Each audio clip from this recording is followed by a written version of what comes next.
guys, how are you guys?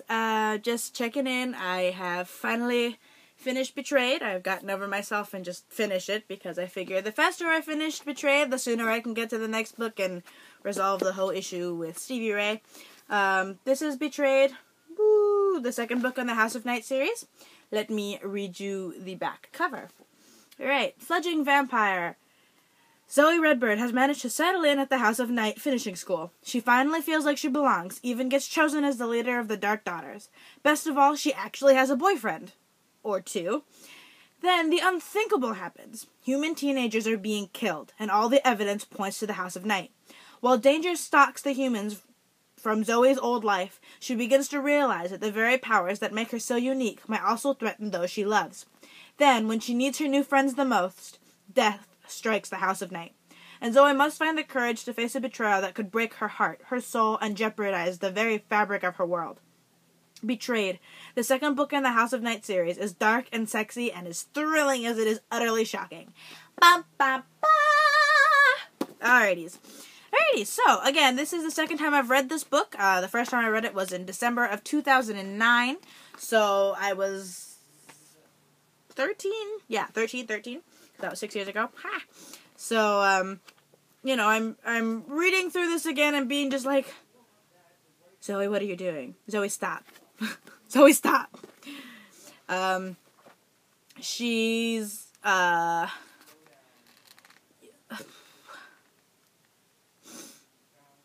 okay. So yeah, so she's chosen as the new Dark Daughter leader, right? In the, she takes over from Aphrodite, and she's making all these new rules and trying to make it like a better thing, a better community, a better place for people to be, and for it to be a role model to the school instead of something to be feared. And so it's exclusive, but not like exclusive in a bad way. It's you have to uphold certain qualities in yourself, and if you don't, then you don't get accepted into it, kind of thing. You have to apply all of that, yada yada yada. Oh, that's what's in here. Sorry, I have lyrics.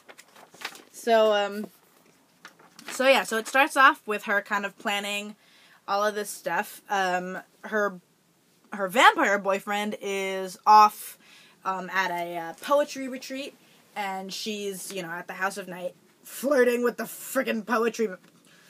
God. So she's been flirting with the poetry teacher, who is 21, and she's like 16. Flirting with the poetry teacher, and while also kind of accidentally seeing her ex-human boyfriend and imprinting on him and all of that stuff. So she's kind of having some issues, some guy issues, and it seems to be a reoccurrence for her. So she's so funny. She just makes me want to like rip all of my hair out, being like, "What are you doing, Zoe?" It makes me want to just. It's like she's like instead of being my big sister that I look up to, she's my little sister that I'm like, "What are you doing? Why are you being stupid? Stop!" And it's just like, oh my goodness, she's ridiculous. So you know, there's that. Let's see. There was a couple of times where I wanted to kind of cry a little bit. I didn't, because I had kind of prepared myself because I knew it was going to happen.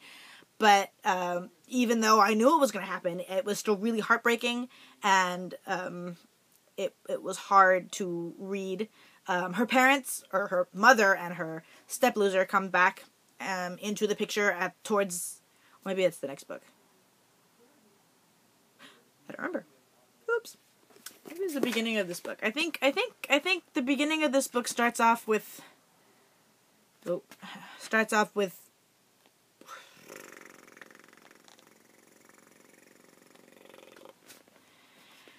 think it starts off with.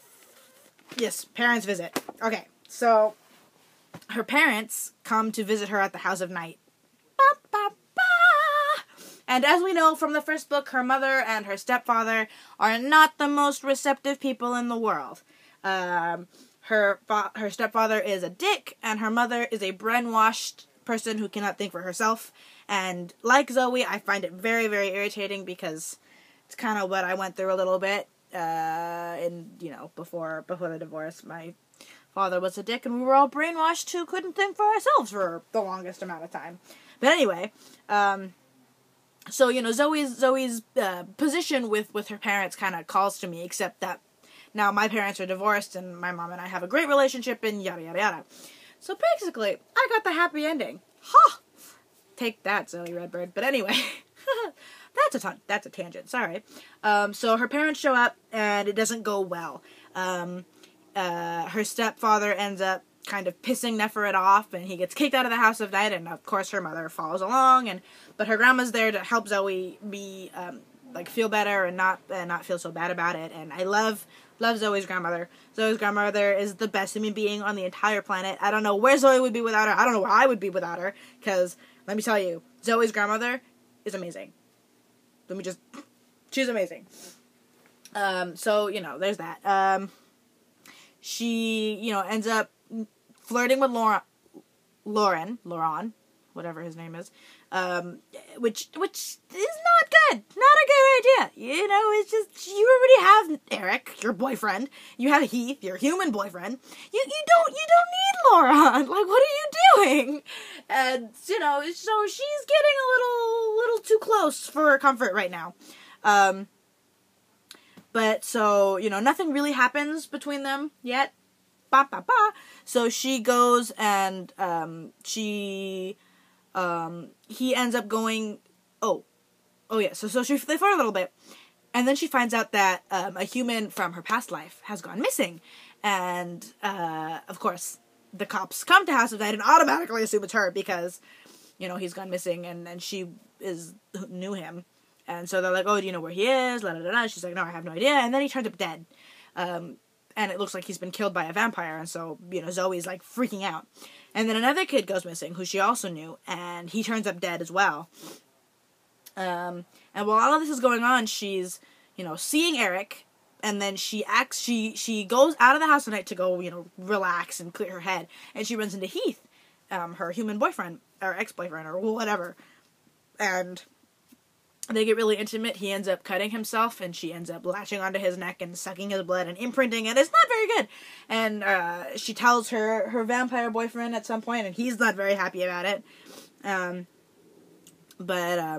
So, you know, there's all of that. And then the unspeakable happens. Somebody very close to Zoe dies, and it's not fun. And it took me a while to be able to read the ending past that point, you know. It's not something that you can get over really easily, you know what I mean? It's like, no. I don't know what I would do if my best friend... Oh, well, I guess you know who dies. Oh, well, but which best friend? There's, like, 5 of them. Anyway, so, you know, I don't know what I would do if my friend died. I wouldn't be able to go on. Anyway. You can look at, I will put up a link for you to the Goodreads website, where you can, like, look it up and see, you know, hey, this is your cup of tea or not. And then I also put the link down in the comments, as well as the author name. If you please look out for my next couple of videos. The next book I'm reading is, of course, the next book in the series, which is called Chosen. I'm also going to be reading the second book in the Lunar Chronicles, Scarlet. So, you know, look out for those reviews coming to you shortly. Thanks, guys. Toodaloo.